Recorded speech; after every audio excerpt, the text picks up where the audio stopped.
The Dajjal shall try to strip God of all of his divine attributes and claim them for himself. This arrogance is also the way of the Freemasons, who are engaged in replacing the laws of God with those that are man-made and claiming justice across the land, using technology to monitor all that you do, trying to see and hear everything, using genetics to alter and to improve the creation to reach their false standards. Their arrogance knows no bounds, and they obey no law but that of their own making. These are the forerunners to the Dajjal. These are the Freemasons.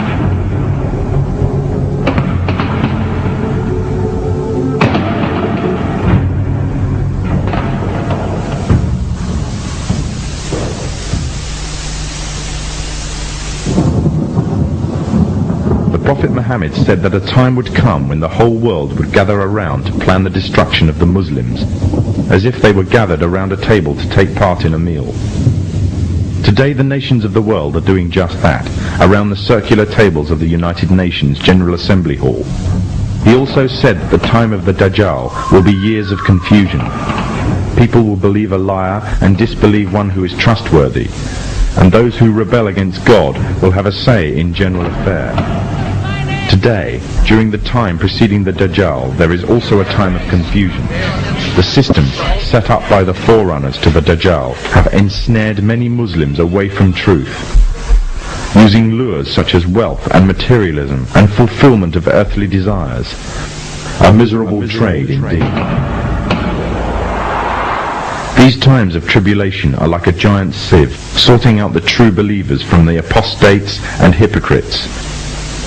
Many have adopted the lifestyle and philosophy of the Dajjal system, retaining perhaps only their Muslim names or clothing, wearing them like a badge to their identity, and in every other way embracing wholeheartedly the system that is being used to eradicate Islam.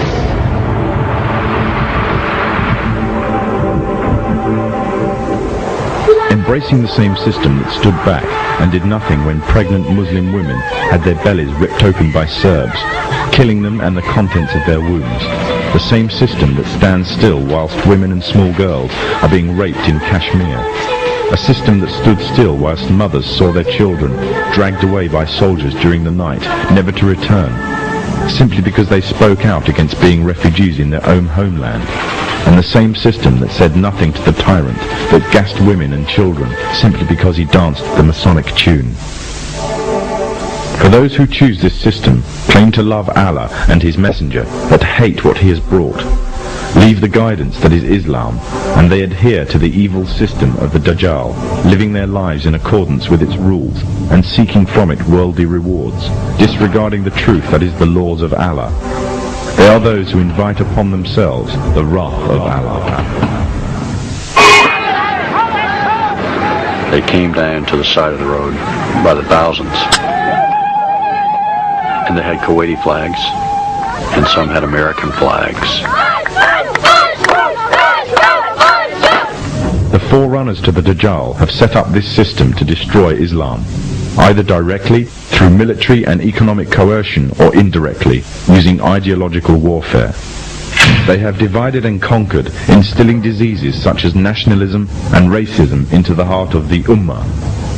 Their biggest fear is Muslim unity and revival of the message brought by the last prophet to mankind, and everything they do is geared to prevent this. They have manipulated Muslims, setting up and promoting divides. They have installed their own universal language, compelling all to learn or be shut out, and reducing Arabic to secondary and inferior language in society.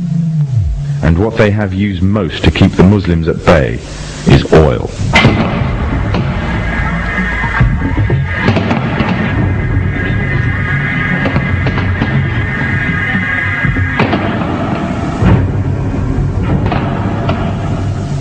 During World War I, the Freemasonic governments managed to destroy the Islamic Caliphate and annex all its territories. The part now called Iraq was put to British mandate, and current borders were defined by them and through the Iran-Iraq War. After its independence, the USA took over interest in Iraq. In fear of a purist Islamic uprising, the CIA aided the Ba'ath Party's rise to power, making Saddam Hussein the leader of Iraq and an ally to the Masonic states. When Kuwait later started raising its oil prices, it was destroying the war-torn economy of Iraq. Threats were made but ignored. The situation worsened until finally Iraqi troops were mobilized to the border. The Freemasonic media, the American media in particular, portrayed this as a shock and outrage. However, it is reported that the US ambassador to Kuwait had prior knowledge of the invasion and Iraq's intentions, as did the CIA. After the Gulf War, Saddam is still alive, and Kuwait has been liberated. It remains to be asked exactly what purpose the Gulf War served to its Freemasonic orchestrators. The Masonic West has long realized that the control of oil is vital to their economies. One of the main reasons is their reliance on cars and road transport. However, although technology exists to mass-produce fully operational electric cars, all attempts to do so have been vetoed. This is because oil is crucial to maintaining their world order. Without the wealth from oil, Muslim economies would fall. And without the puppet governments and leaders, such as Saddam Hussein, the Freemasonic West could not control the Muslim nations. Without the division of wealth and false leadership of these nations, nothing would prevent the purist Islamic movements from coming to power. Poverty creates unity, and Muslim unity is the greatest fear of the forerunners to the Dajjal. The Gulf Wars serve many purposes: to promote Western unity, to create divides amongst the Muslim nations, to act as a testing ground for an entire arsenal of military weapons and cocktails of chemicals and drugs. But most of all, it served to ensure a strong military presence in the Middle East. The Dajjal has placed a strong hold in the very heart of Islam itself and laid a firm grip on the Muslim holy lands. But although they plan, Allah also plans, and Allah is the best of planners. The final victory will be with the Muslims.